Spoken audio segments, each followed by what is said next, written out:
En danse, on peut tomber, mais on se relève toujours avec grâce. Cette phrase résume à elle seule ce que vivent plusieurs danseurs et danseuses.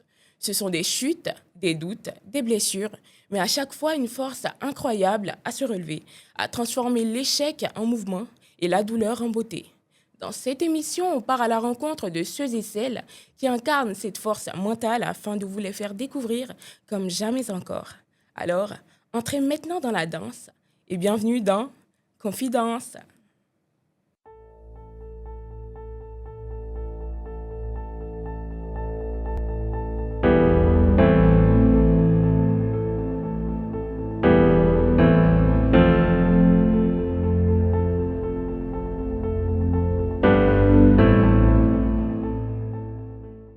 Pour ce numéro de Confidence, nous recevons un personnage assez particulier. Il est tout en excentricité et doté d'un pur talent. Il s'agit de l'artiste Kevin Kofi. Kevin, bonjour. Bonjour. Dis-moi, comment tu vas? Je vais super bien, merci. J'espère que vous allez bien aussi. Moi, ça va super. Est-ce qu'on peut se tutoyer déjà? Il n'y a pas de souci, ça marche. Parce que j'avais déjà commencé. Il n'y a pas de problème. D'accord, c'est un plaisir pour moi de t'avoir aujourd'hui et puis d'échanger sur ton parcours, tes aspirations et puis voilà, de te découvrir tout simplement. Et le plaisir, il est partagé pour moi aussi. Déjà, est-ce que tu préfères que je t'appelle Kevin ou Taïba? Bon, moi, je suis à l'aise avec les deux parce que Kevin, c'est mon nom à l'état civil. Et Taïba, c'est le pseudonyme sur lequel je me suis fait connaître dans le domaine de la danse. Ok, dis-moi, quelle est l'histoire derrière Taïba? Bon, Taïba, ça a quand même une histoire. Taïba, c'est depuis l'enfance, sans même le vouloir. On m'a donné le nom Taïba comme ça. Et ce sont mes amis qui m'appelaient Taïba. Et c'est faut dire aussi que c'est parti d'un amour profond pour l'artiste Chantal Taïba. Ah ouais. Ouais, parce qu'elle a quand même bercé mon enfance. C'est mon artiste préféré, sans faire de jaloux. Voilà, donc c'est sur ce pseudonyme-là que je me suis fait connaître. Et chose bizarre, quand j'arrive dans un endroit, dans un groupe de danse, on m'appelle Taïba. Sans même savoir que de l'autre côté où j'y étais, on m'appelait aussi Taïba. Donc ça m'a suivi naturellement. Voilà, j'avais quand même les albums de l'artiste, je suivais l'artiste. On me faisait comprendre qu'il y avait des traits de ressemblance. Et puis bon, c'est parti comme ça. Le nom s'est imposé à moi tout simplement, sans même savoir que j'aimais l'artiste aussi. Dis-moi, est-ce que tu as des frères et sœurs? Oui, j'ai des frères et sœurs. Je suis d'une famille quand même nombreuse quand même. J'ai des frères et sœurs. J'ai 4 frères, j'ai 3 sœurs derrière moi, devant, derrière, je suis au milieu. Nous sommes 7 au total. Ok. Et dis-moi, tu étais quel genre d'enfant? Petit, tu étais lequel? Le timide? Le réservé, je ne saurais me décrire moi-même, mais il faut dire que j'étais quand même calme, j'étais timide. Pas aussi timide. J'étais dans l'intervalle de timide, mais je n'étais pas turbulent. Voilà, je n'étais pas turbulent. D'accord. Et enfant, quel était ton rêve dans la vie? Et je suis toujours mon rêve, parce que depuis petit, c'est vrai que quand on est enfant, on veut devenir soit médecin, soit, ça dépend, on veut rentrer quand même dans un corps de métier de rêve vis-à-vis de notre papa. Parce qu'il faut dire qu'à l'époque, mon idole, mon père, il était major, infirmier major. Donc du coup, après, on voulait vraiment devenir comme lui, tout et tout. Mais il y avait cette passion, cet amour de l'art en moi. Voilà. D'accord. Donc, je partais à l'école juste parce que les vacances, ma mère me dit, pour que tu danses les vacances, il faut que tu aies de bonnes notes. Il faut que tu aies de bons résultats. Donc, je me concentrais pendant la rentrée à l'école parce que je veux danser pendant les vacances. Donc, la danse m'a permis d'avoir de très bons résultats. D'accord. Donc, c'est un mal pour un bien, on va dire. C'est bien parce qu'aujourd'hui, ça me sert. Ça me sert. Oui. Ça me sert parce que avec tous les diplômes que j'ai, ça me permet aussi de rentrer dans certains domaines. Ça me permet quand même d'être à cheval dans beaucoup de choses. Et ça, c'est grâce à l'école. Donc, c'est important d'aller à l'école et de suivre sa passion. Ça sert forcément. L'école, c'est la priorité. C'est la base. Et je dis merci à maman pour ça. Big up à maman si elle écoute. Oui. D'accord. Donc, commençons avec tes premiers pas sur scène. Ça remonte à quand? 94, 95? Oui, 94, 95, oui. Parce que 93 même. Mais là, c'était encore les amusements de quartier, tout et tout. Mais on commence aux vacances en 94, 95. Et en 96, 97, maintenant, je commence à voir clair maintenant dans les mouvements de danse, tout ça. Donc, voilà. Ok. dis-moi, qu'est-ce que tu as retenu de Wozo Vacances? Et puis, quel impact ça a eu sur ta carrière, on va dire? Wozo Vacances, il faut dire qu'on était encore enfant. Oui. Parce que là, je ne parle pas de la jeunesse, je ne parle pas de l'adolescence. Il faut dire que Wozo Vacances, on était encore enfant. Donc, du coup, se retrouver en vacances avec un grand nombre d'enfants où il y a la joie. On voyait Wozo Vacances comme une lucarne d'amusement. Mais en même temps, ça faisait grandir en moi l'art que j'avais. Vous voyez? Oui. Donc, Wozo Vacances m'a permis de continuer et d'aller faire mini variétoscope jusqu'à venir faire variétoscope. Donc, grâce à Wozo Vacances, j'ai su ce que j'avais et j'ai su ce que j'aimais. D'accord. Voilà. Oui. Je voulais te demander, est-ce qu'à un moment donné, tu as eu à annoncer à ta famille que vraiment je veux faire de la danse ou bien ça s'est fait naturellement? Oui, on passe par là parce que, il faut le dire, moi je suis gourou. Donc du coup, imagine la maman qui s'élève le matin pour aller au marché, pour aller vendre, pour aller s'ouvrir, elle va revenir, on dit son enfant, au lieu d'aller prendre son cahier pour travailler, l'enfant s'est retrouvé quelque part là-bas en train de répéter ou bien en train de danser. Vous voyez? Donc, c'était vraiment pas facile. Le père aussi qui était rigoureux à l'époque, tout ça, c'était pas facile. J'étais vraiment encadré avec des personnes vraiment qui voulaient que je parte à l'école et que le bonheur se trouvait seulement qu'à l'école, nulle part ailleurs, parce qu'ils avaient vraiment pas de notion de danse. Moi, je suis pas né dans une famille où on dit non, l'oncle était danseur avant, la tante, non. Peut-être, mais je savais pas. Voilà, mon environnement immédiat, je ne savais pas. Donc, après, il fallait vraiment affronter les parents. Mais ça s'est fait naturellement. Parce que j'ai vécu aux côtés de ma maman. Donc, du coup, elle savait ma passion, c'était quoi. Et ma passion était penchée vers quoi. Elle savait déjà. Mais elle était toujours dure pour me dire, va à l'école. Donc, après, naturellement, elle a compris. Elle me laissait faire. Et pendant les vacances, quand je dois sortir à la télévision, même le père qui ne voulait pas que je dansais, il informe tout le monde. Mon fils va sortir, mon fils va faire Wozo. Ma maman court, tout le monde vient regarder. Il y avait cette joie de me voir passer à la télévision parce que ce n'était pas donné à tous les enfants du quartier. Donc, du coup, il y a l'enthousiasme, il y a la joie, il y a la fierté de voir son enfant à la télé. Et quand je reviens, tout le monde est content. Je deviens comme le petit prince ce jour. Et après, tout change. Voilà, c'est un peu ça. Parlons maintenant de ton parcours à l'INSAC, de ton entrée même à l'INSAC. 2009, c'est un peu la consécration. Hein. Oui, si on veut le dire, parce que dans toute chose, il faut se former. Oui. Oui, ça, j'insiste là-dessus. En toute chose, il faut se former. Quand tu aimes quelque chose, il faut te perfectionner dans ces domaines-là. Il faut apprendre. Il faut vraiment maîtriser le rouillage de cette discipline-là. Et c'est ce que j'ai fait. Normalement, on rentre à l'INSAC avec un bac. Moi, je suis rentré avec un bac +2. Parce que quand j'ai fini l'INSAC, quand j'ai fini mon bac, après, j'ai fait 2 ans de BTS. C'est après mon BTS que moi, je suis rentré à l'INSAC. Je ne suis pas rentré à l'INSAC aussitôt. Mais il faut dire que je suis rentré à l'INSAC parce que là, maintenant, j'avais d'autres visions, j'avais d'autres objectifs. Et il fallait rentrer à l'INSAC pour me former. Il fallait rentrer à l'INSAC pour avoir un diplôme. Il fallait rentrer à l'INSAC pour affronter le marché de l'art avec les rudiments nécessaires pour pouvoir quand même se faire une place dans ce domaine-là. Et c'était vraiment important pour moi, ce passage à l'INSAC. Et même prioritaire. Quand je te parle de Blio, à quoi tu penses? Quand tu me parles de bio. Blio. Ah, Blio. Oui. Ah, ça se sent que vous avez vraiment fait des recherches sur moi. On a creusé. Blio, c'était en 2011. C'était en 2011, mon premier diplôme à l'INSAC, c'est-à-dire mon 2EAG, diplôme d'enseignement général à l'INSAC. Ça, c'était le premier diplôme, c'était en 2e année. Voilà. À l'INSAC, il faut passer le concours. C'est comme quand tu passes un master, un examen. C'était l'examen que je devais passer pour commencer la licence professionnelle. Donc, du coup, c'était une clôture pour la première et la 2e année. Maintenant, passer en licence professionnelle. Donc, il fallait faire une danse de création.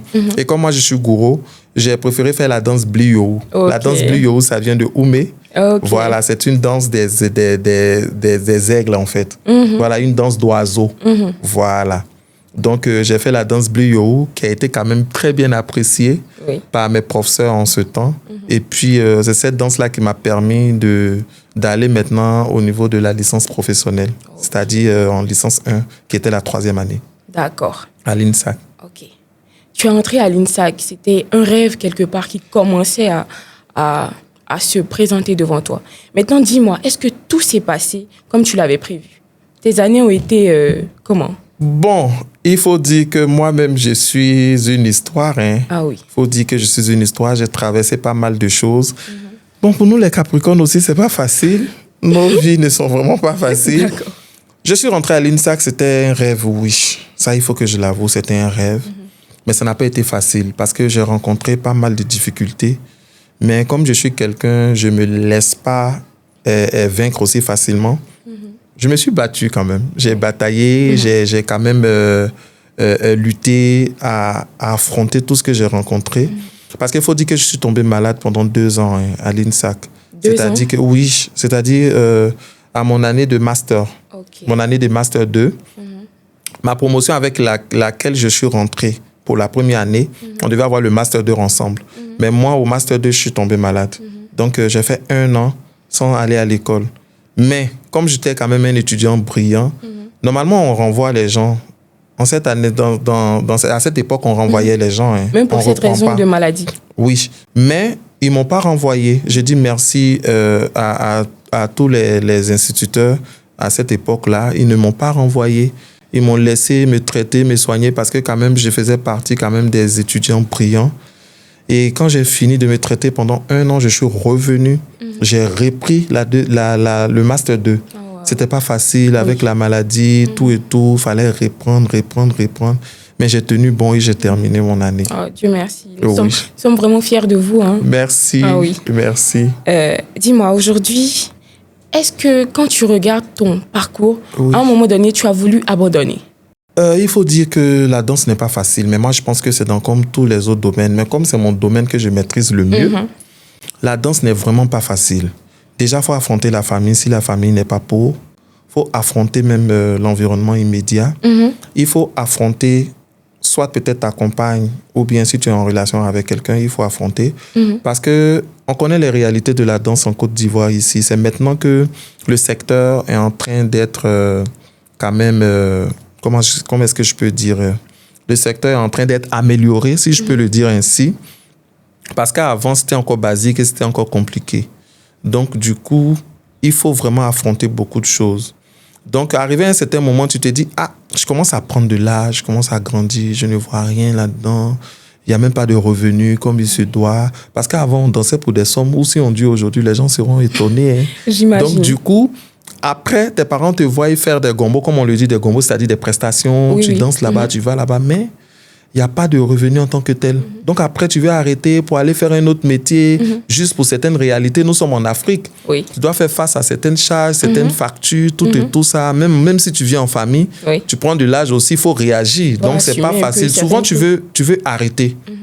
Mais la passion fait que tu continues.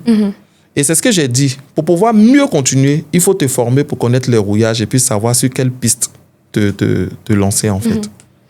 Aujourd'hui, tu es titulaire d'une maîtrise en danse, c'est ça? Oui.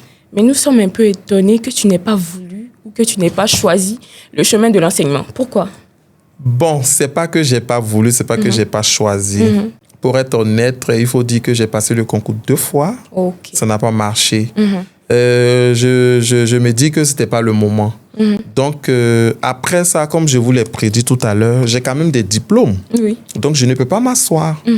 Et je continue toujours mon art, mais il faut me stabiliser financièrement parce qu'il y a certaines réalités, tout et tout ça. On est majeur maintenant. Donc, j'ai passé un concours pour entrer à l'INFES. Et quand j'ai passé le concours pour entrer à l'INFES, j'ai suivi la formation de conseiller psychosocial. Voilà, donc je travaille dans le domaine je suis un agent de santé. Voilà, vous voyez que j'ai plusieurs cordes à mon arc. Donc avec ces diplômes-là, je suis rentré à l'INFES, je suis ressorti. Là, je suis un peu stable, en griffe.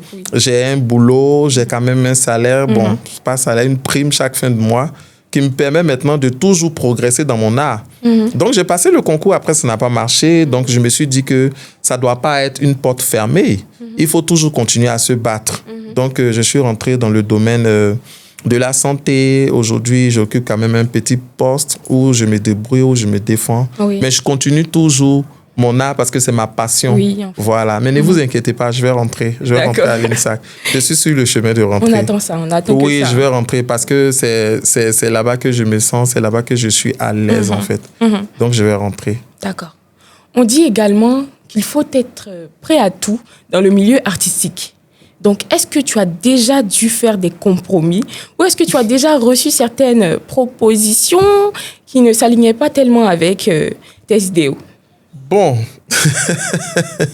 C'est une vraie Moi, question, je pense que ça fait partie de la vie de l'être humain même. Moi, je pense que les propositions indécentes, on les rencontre partout. Ok. On les rencontre partout. C'est vrai que le showbiz, là, entre griffes, est quand même toujours typé, mais on rencontre ça partout. Oui, j'ai quand même rencontré ces propositions indécentes-là 1 ou 2 fois sur mon passage. Ok. Et voilà, nous sommes habitués, nous sommes dedans. Mais quand tu es focus sur ton objectif et que tu sais ce que tu vaux, tu sais où tu vas, donc tu sais sur quel pied danser, quoi. Je vois. Voilà. Ok, tu as commencé avec la danse. Oui. C'est ta vocation, c'est ta passion. Oui. Mais aujourd'hui, tu t'es tourné un peu plus vers le chant. Oui. Dis-moi, est-ce que c'est parce que tu n'as pas eu certaines opportunités dans la danse que tu as voulu aborder un peu le chant? Dis-moi.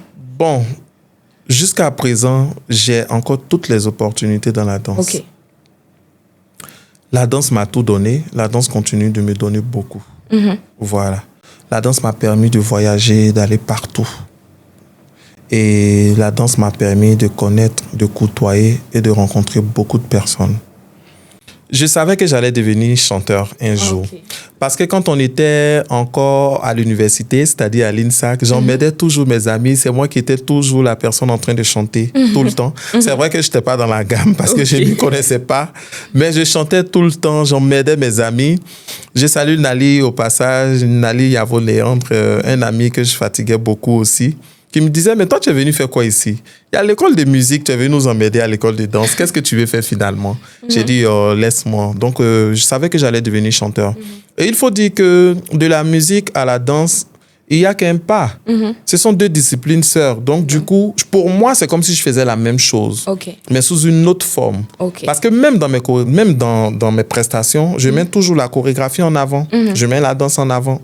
Voilà, je prends soin de mes danseurs Oui. tout autant que moi. Oui. Voilà, parce que les danseurs sont le reflet de l'artiste. Ok. Voilà. Donc, c'est pour dire que pour moi, je fais la même chose, mais sur différentes formes, en fait. Voilà. C'est D'accord. un peu ça. Je voulais te poser la question de savoir, est-ce que tu traites tes danseurs comme tu aurais aimé qu'on te traite? Bon, moi, je pense que cette question-là, si mes danseurs étaient là, ils allaient être quand même les mieux placés à répondre. Oh oui. J'ai fait de mon mieux. Voilà. Ce que j'aurais souhaité qu'un artiste fasse pour moi dans le temps, je me bats pour le faire pour mes danseurs.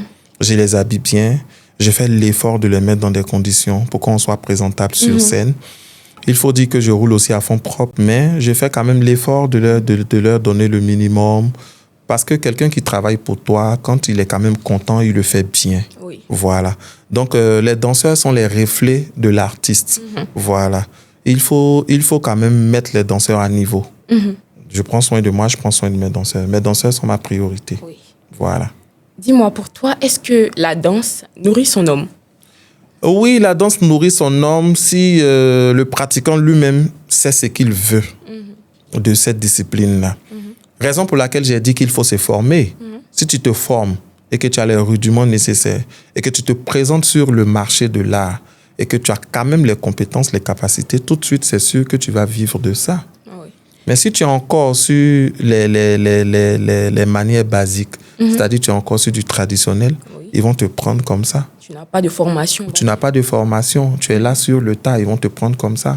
Aujourd'hui, un danseur doit avoir un manager. Un danseur doit être comme un artiste. Un danseur, quand même, doit avoir un parcours. Il doit avoir un contenu. Il doit avoir un CV. Aujourd'hui, nous sommes dans la forme de modernisation. Il faut moderniser les secteurs. Aujourd'hui, la jeune génération, ils ont quand même de la chance. Il y a l'Internet qui est là. Nous, à notre temps, ce n'était pas le cas. Oui, quand Nous, on se battait. Hein. À notre temps, ce n'était pas le cas. On partait sur le marché. Nous-mêmes, on luttait. Mais aujourd'hui, avec l'Internet, tu peux rester chez toi, même sur ta terrasse, tu fais des petites démos, tu balances, tu mets ton nom en bas, tu mets ton contact. Quelqu'un voit, il est content, il t'appelle, il rentre en ligne de compte. Donc aujourd'hui, ils ont quand même des plateformes en avantage pour eux. Pour se créer un réseau. Pour se créer un réseau.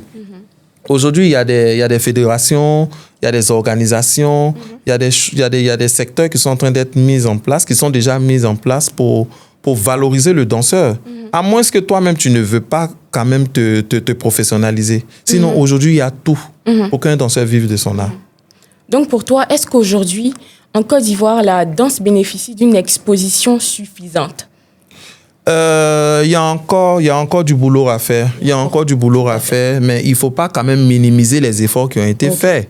Voilà. Il y a des jeunes dynamiques quand même qui sont sortis, pas forcément de l'INSAC, mais qui sont hors aussi l'INSAC, qui essaient quand même de booster les choses, qui essaient quand même de pousser les bouchons pour qu'on parle de la danse.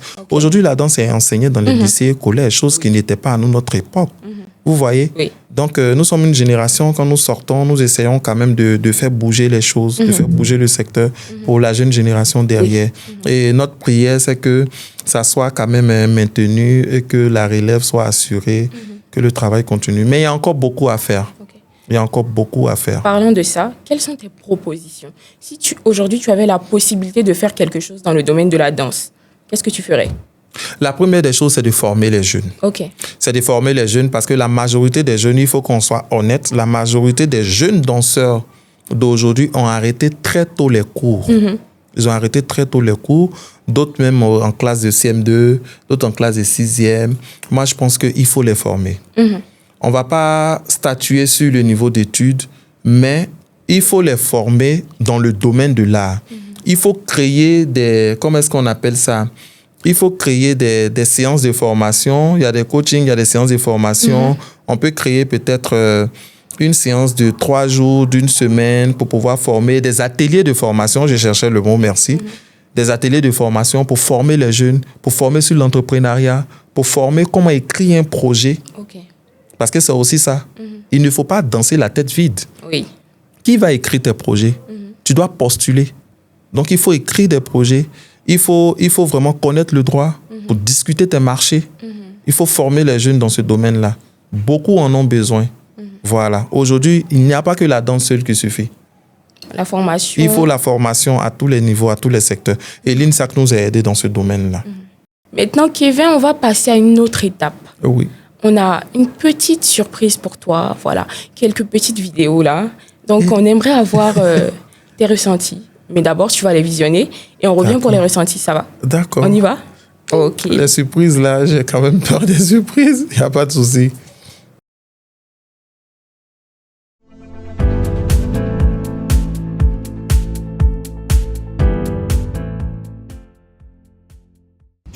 Hello Taïba, on dit quoi? J'espère que ça va bien chez toi et que ta journée se passe bien. J'ai décidé de faire cette petite vidéo pour t'exprimer ma gratitude et te dire merci pour toutes ces années d'amitié que nous avons partagées. Et je dirais même que c'est plus de 15 ans d'amitié. Et en ces 15 ans d'amitié, j'ai vu en toi une personne vraiment sincère, une personne qui a la main sur le cœur, qui est riche dans le cœur, riche dans l'âme et surtout riche dans l'intellect. Vraiment, mon souhait est que tu restes tel que tu es et ne changes pour personne. Reste tel que tu es car tu es une personne qui est vraie. Et je profite aussi pour te dire que tu as tout mon soutien dans ta nouvelle carrière artistique, dans ta carrière musicale parce que la musique n'est vraiment pas facile. Et je t'encourage, sache que tu as mon soutien et je serai toujours là pour toi. Big up à toi et tu connais.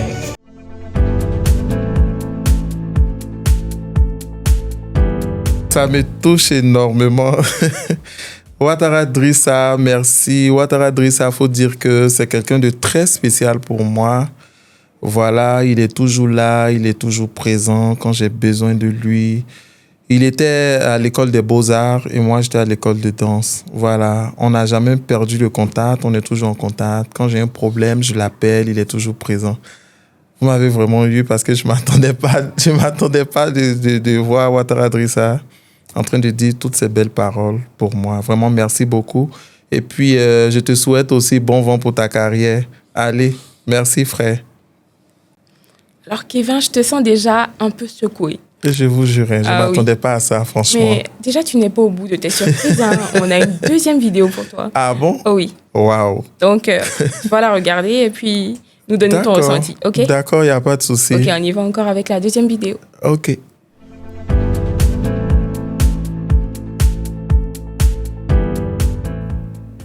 Taïba, c'est quelqu'un de bien.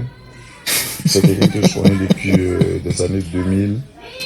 Voilà, depuis mini Valproscope jusqu'à Valproscope. Et puis bon, voilà.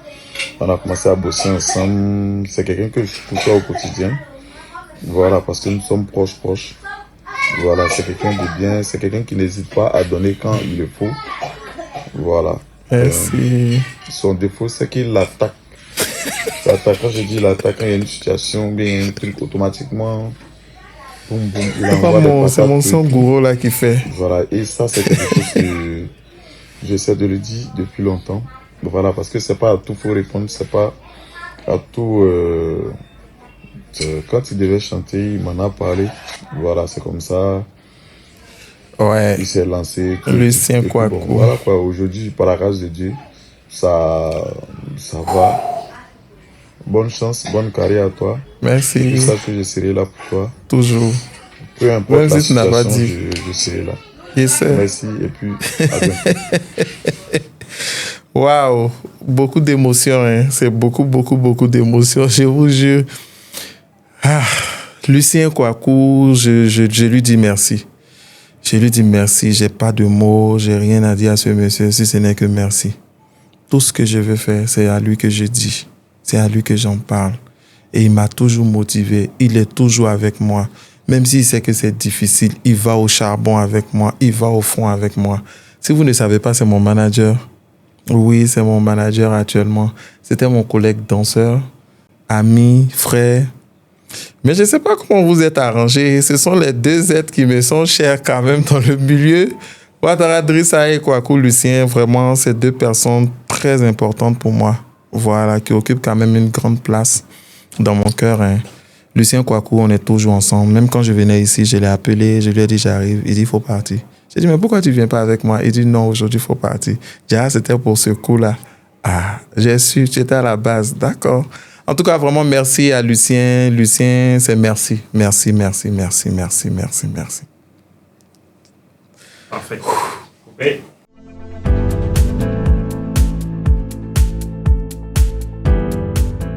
Alors dis-moi, est-ce que tu as aimé cette petite surprise? Oui, j'ai aimé. Ça m'a donné un peu de chaleur. Oh oui. De revoir quand même deux personnes très loyales. C'était le but. Oui. Vraiment, vous m'avez eu. D'accord. J'ai une dernière question pour toi ce soir.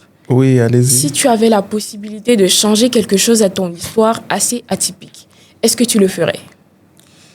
Il faut dire que j'ai rien à changer parce que c'était ma destinée. C'est ce que je devais traverser, que j'ai traversé. Mon histoire m'a permis de comprendre beaucoup de choses. On ne perd jamais quelque chose, on ne perd en rien. En toute expérience, on ne perd rien. On gagne toujours. Pour moi, je me dis qu'on gagne toujours. Même si tu as mal, tu gagnes. Tu apprends et puis tu sauras comment marcher demain. Ça va te servir. Voilà. C'est super comme conclusion. Merci. Merci beaucoup, Kevin. Ça a été pour moi un plaisir de t'avoir aujourd'hui. Tu es un véritable passionné. Tu me donnes même envie de danser. Hein. Le plaisir, il est partagé. Oh. Vraiment, merci aussi à vous de m'avoir invité sur votre plateau. Ça a été quand même une grande joie pour moi. Je me sens honoré. Merci. Chers téléspectateurs, vous l'aurez compris. À force de travail, de courage et de passion, vous pouvez atteindre l'impossible. Alors, continuez de croire en vos rêves et donnez-vous surtout les moyens de les réaliser. Il est temps pour nous de nous quitter, mais on se dit à très très bientôt pour un nouveau numéro de Confidence. Et d'ici là, portez-vous bien.